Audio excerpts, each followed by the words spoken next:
Vamos falar da janela de transferências do Vasco. Tá se aproximando do fim dela, dia 19 de abril, ainda restam poucos dias para que o Vasco ainda tenha uma oportunidade de reforçar o seu elenco. Nada mais justo, já que a gente está se aproximando do final, do que analisarmos ela, né? Lógico que não dá para trazer uma análise completa, mas pelo menos uma leitura parcial do que tem sido ela até aqui. Para isso, eu convoquei aqui 3 cabeças pensantes que eu, pessoalmente, sou muito fã do trabalho, que falam sobre Vasco. A primeira delas, querido Henrique, da Scout Vasco, amigo pessoal também. Compartilho o projeto com ele, o Monumental Podcast. Bem-vindo, Henrique, fica à vontade. Boa noite, Edu. É um prazer estar aqui com vocês, aprender e também compartilhar um pouco do que a gente estuda e busca conhecer. Procura fazer um programa interessante que seja proveitoso para quem esteja assistindo, ouvindo. É isso, um abraço para você também. Agora, a segunda pessoa que eu convoquei aqui para esse papo é um outro camarada que eu gosto muito do trabalho. Ainda não tive a oportunidade de vê-lo pessoalmente, por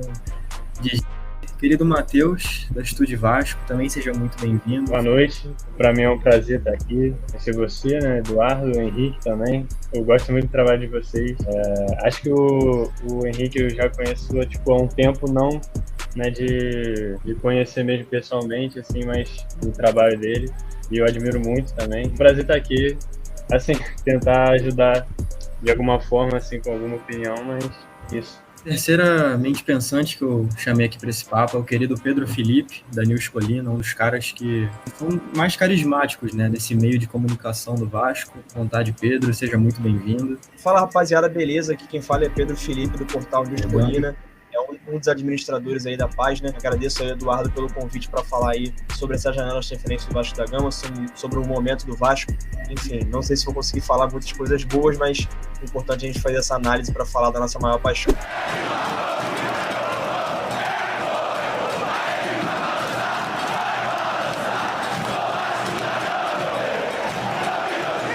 Para a gente falar da janela de transferências, não tem como não falar, né? Montagem desse elenco do Vasco, muita gente, para mim também pessoalmente, uma montagem que se mostra falha e deixa muitas lacunas no elenco. Queria ouvir de vocês, primeiro, o Henrique, o que ele acha da montagem desse elenco, em especial dessa janela de agora. Né? Como é que você acha que foi conduzida essa janela de transferências do Vasco? Então, desse resumo em poucas palavras, seria uma gastança desmedida, principalmente desqualificada. Gastamos muito, resolvemos pouco. Então, acredito que o cabeça de área, o primeiro volante, aquele cara ali mais marcador à frente da área, nós não temos essa peça de confiança para uma Série A do brasileiro.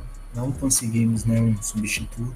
Acredito também que poderíamos ter qualificado um pouco melhor o parceiro ali do Vegete, se jogássemos com o segundo atacante, pontas também mais qualificados, se fosse o caso de atuar, né, com os extremos. Nós gastamos muito e resolvemos muito pouco. Então acho que é difícil imaginar uma janela do Vasco pior do que essa. Foi realizado pelo Matos, né? Não dá, eu acho, para individualizar o Matos, ele é um grande responsável, mas a empresa também, né, tem a sua dose de responsabilidade, porque, querendo ou não, avalizou esses gastos exorbitantes em alguns jogadores que o torcedor, em geral, não imaginava que o dinheiro fosse empregado de uma maneira muito mais prudente. Eu concordo totalmente. Queria ouvir um pouco do Matheus também, né? Como é que é a sua visão sobre essa janela que o Vasco fez? Você concorda com o que o Henrique trouxe? Como é que tá a tua visão sobre ela? Eu concordo plenamente com o Henrique. No final do Campeonato Brasileiro, a gente já estava com um tom de preocupação, assim, né? O Vasco teve uma queda de rendimento no final do campeonato. Era nítido que o time precisava de mais peças, né? O time era bom, mas precisava de mais peças para repor. Ainda precisava de um primeiro volante, precisava de algumas contratações ali, né? Só que eu acho que depois do término do Campeonato Brasileiro ali, com o jogo contra o Bragantino, criou um certo otimismo, né? E depois, tipo assim, acho que foi nos 2 dias depois o Brax foi demitido, alguma coisa assim. A sensação é de que agora vai. E o anúncio do Alexandre Matos, né? Eu vou ser sincero, eu criei uma certa expectativa, né?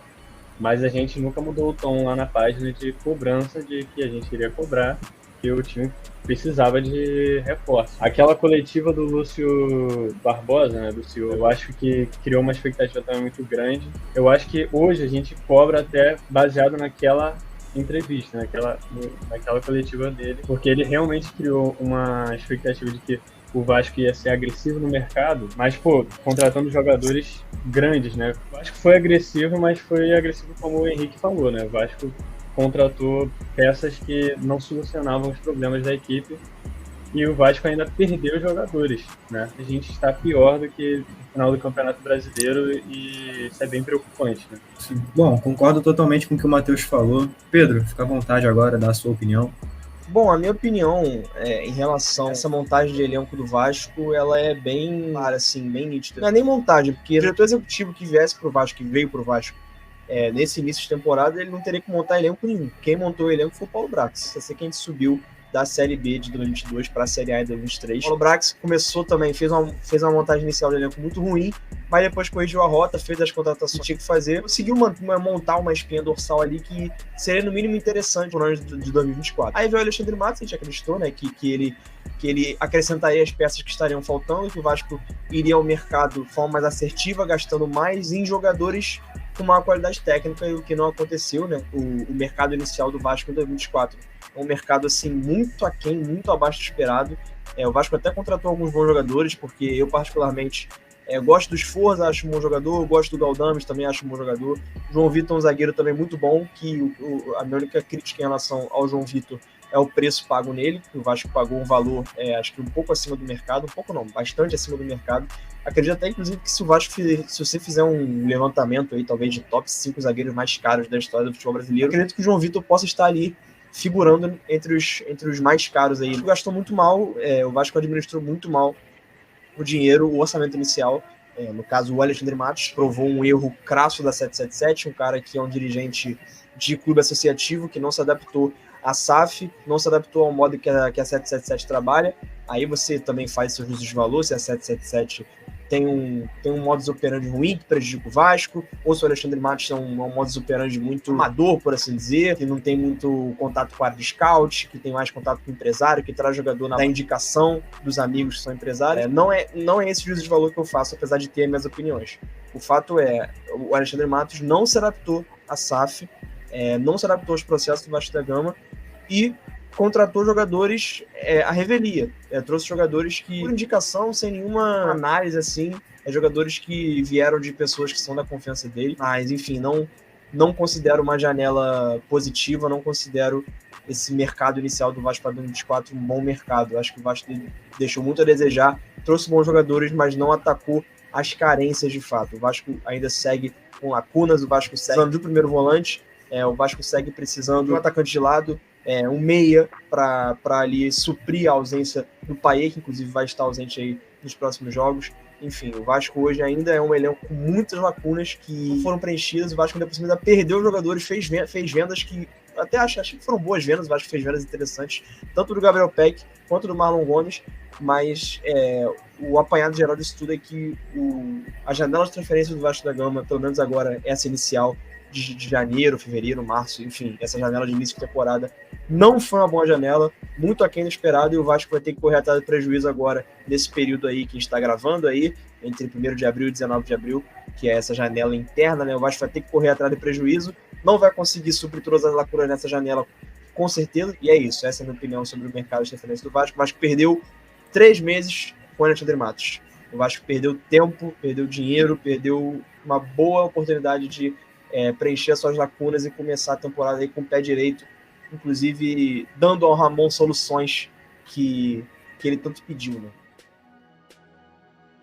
É um prazer enorme estar aqui com vocês, gostei demais de estar aqui com vocês e espero que quem esteja ouvindo possa, de alguma forma, gostado, né? Possa ter contribuído também. Encerro e agradeço aí o convite do Edu. Um prazer estar com vocês. Pô, para mim foi um prazer participar aqui, receber esse convite. Cara, muito legal. Conhecer um pouco mais, ouvir vocês, né? Assim, nessa conversa. Eu acho que a gente está vivendo momentos assim, um tanto angustiantes. E é legal a gente dar uma desabafada, assim, né? Eu acredito que a galera que está ouvindo também vai se identificar com isso. É isso, vamos continuar cobrando e agradeço aí pela oportunidade na conversa. Bom, mais uma vez aí, obrigado, Eduardo, pelo convite, tá falando aí do Vasco da Gama, apesar de que o momento não é tão propício, né, até um pouco desanimador o momento do Vasco em termos de contratação, de de perspectiva para o futuro, mas de todo modo é sempre bom ir falar de Vasco, a gente está falando de Vasco com os nossos, e enfim, agradeço pelo convite, foi uma honra participar e espero estar aí colaborando com vocês sempre que você achar necessário. Mas é isso, estamos juntos, saudações vascaínas e que nosso ano seja pelo menos sem sustos. Quero agradecimento, né? O Henrique, o Matheus e o Pedro se dispuseram a participar aqui comigo, puderam compartilhar um pouco as ideias, compartilho do pensamento deles. Uma conversa assim é legal, né? A gente trocar essa ideia, esse momento angustiante mesmo. Então, acho que a melhor maneira sempre é a comunicação. O que eu mais cobro lá no Twitter, né? Por parte do Vasco, se comunicarem de maneira clara. E acho que até nesse aspecto a gente aqui, querendo ou não, produz conteúdo, vocês como torcedores também, se comunicar é a solução. Então, muito obrigado aí por terem participado. Fico agradecimento sempre aí a eles. E é isso. Tamo junto. Até a próxima.